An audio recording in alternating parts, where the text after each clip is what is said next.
In the emerald heart of the rainforest, beneath a canopy so dense it creates a perpetual twilight, life operates on a scale both vast and microscopic. Here, ancient empires have risen and fallen, not of stone and mortar, but of chitin and earth. Millions of years, these dominions have been locked in a silent, unending struggle for survival. A war waged not with steel, but with mandibles and chemical signals. This is the realm of the insects, and among them, two great powers represent the pinnacle of social evolution, yet embody entirely opposing philosophies of existence.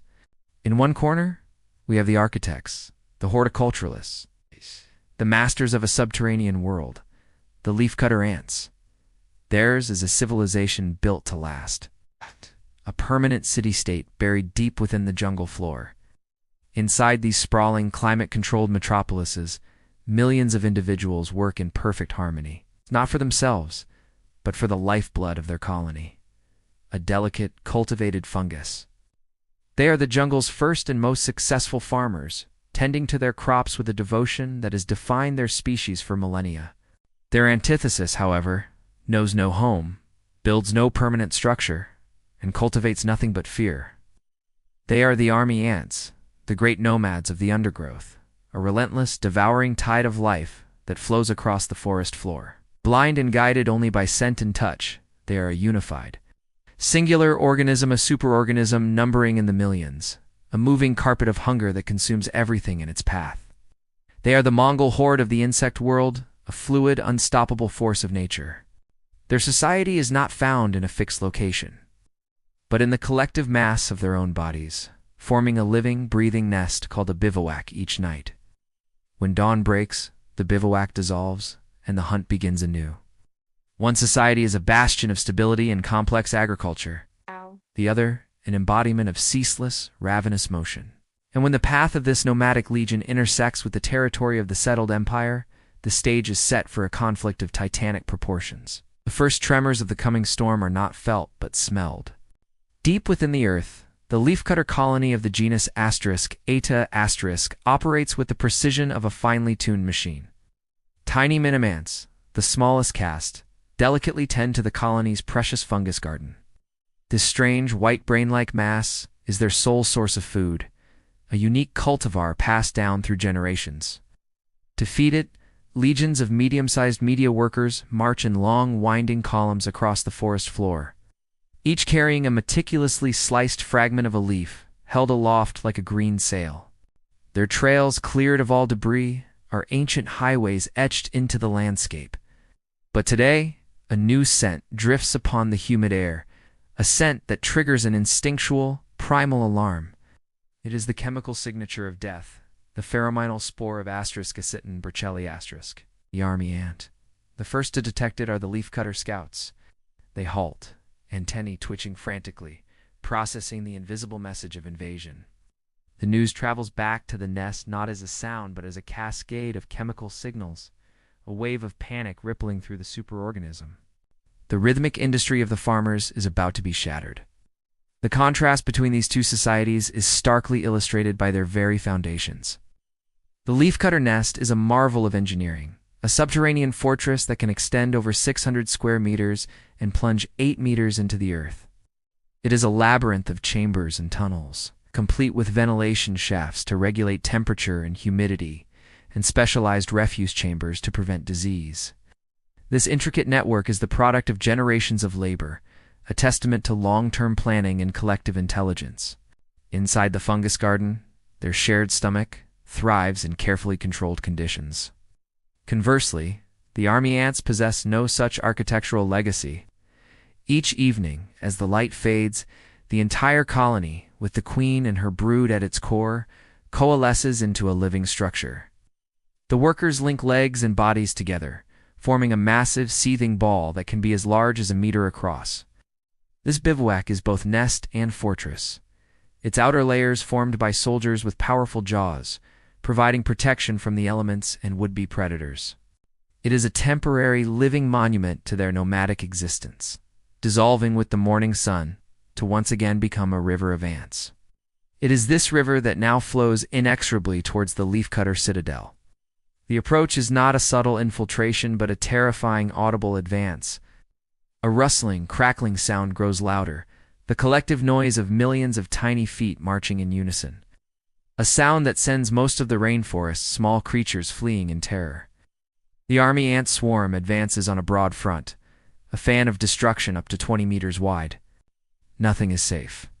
Spiders, scorpions, beetles, and even sleeping lizards are overwhelmed, dismembered, and carried away by the relentless horde.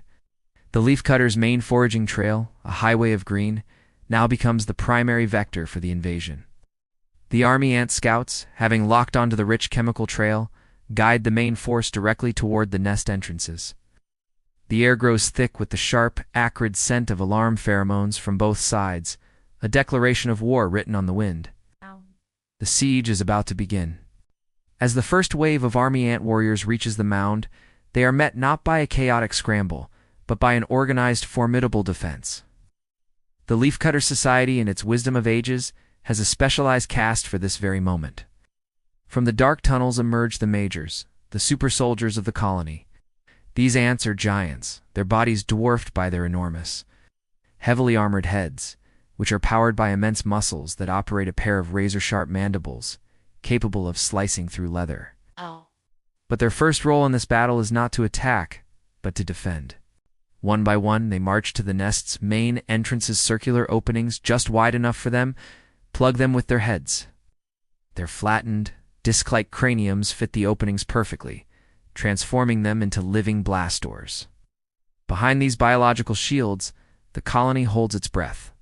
The farmers, the nurses, and the queen are protected for now by a barricade of solid bone and muscle. The army ants, blind and driven by a singular predatory instinct, swarm over the mound. They pour over the living gates, their smaller bodies a chaotic, writhing mass against the stoic Leafcutter guards.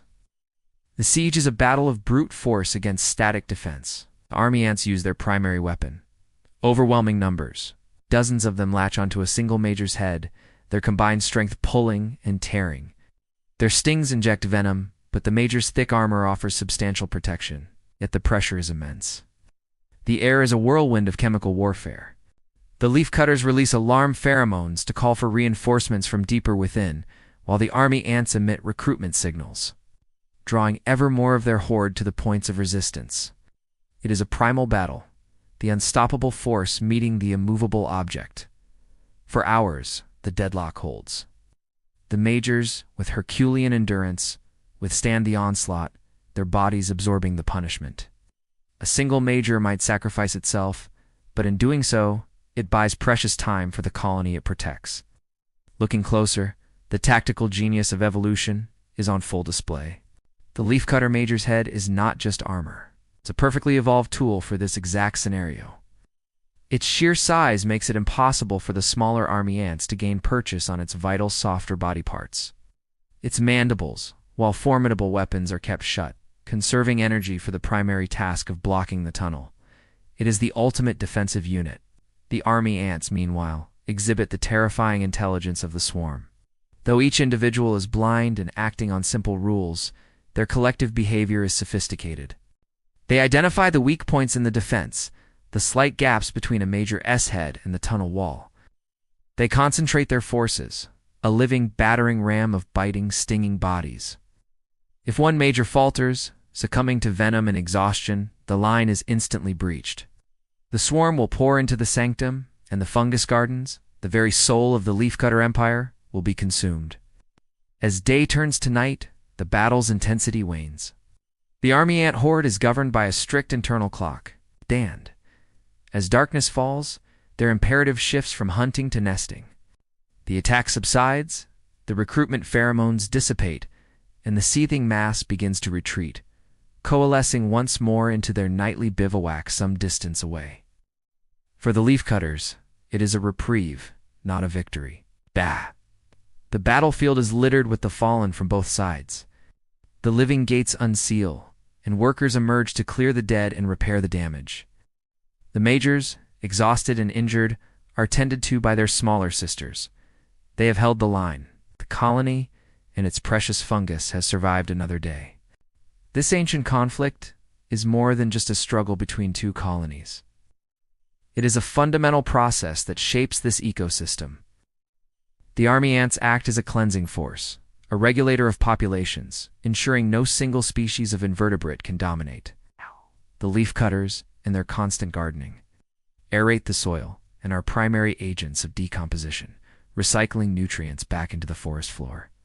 The war between them, this epic clash of civilizations, is, in its own way, a vital part of the rainforest's enduring health and breathtaking biodiversity. The fate of these empires, written in pheromones and decided by mandible and claw, is intrinsically woven into the fabric of the jungle itself.